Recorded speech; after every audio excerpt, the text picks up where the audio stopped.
International کی بات ہوئی، اس کی جو خاص چیز دیکھنے والی ہے کہ تقریباً 1 سال میں وہی ٹرانسپیرنسی انٹرنیشنل کہتی ہے کہ کرپشن پاکستان میں 20% بڑھ گئی۔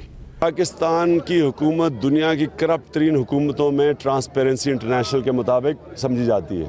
ٹرانسپیرنسی انٹرنیشنل کا ہے کہ پاکستان نے ماشاءاللہ ایک ہی جگہ ترقی کی ہے اور وہ کرپشن میں ترقی کی ہے، تو پھر عوام کی خدمت، عوام جب کرپشن ہوتی ہے تو عوام کرپشن کی قیمت مہنگائی کے ذریعے دیتی ہے۔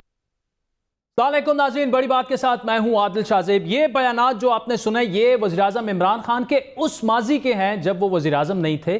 وزیراعظم بننے سے پہلے وہ ٹرانسپیرنسی انٹرنیشنل کی رپورٹس کو معتبر بھی گردانتے تھے اور ان رپورٹس کو ماضی کی حکومتوں کے خلاف ایک چارج شیٹ تصور کرتے تھے۔ ان رپورٹس کی روشنی میں عمران خان ماضی کی حکومتوں کا محاسبہ کرتے تھے۔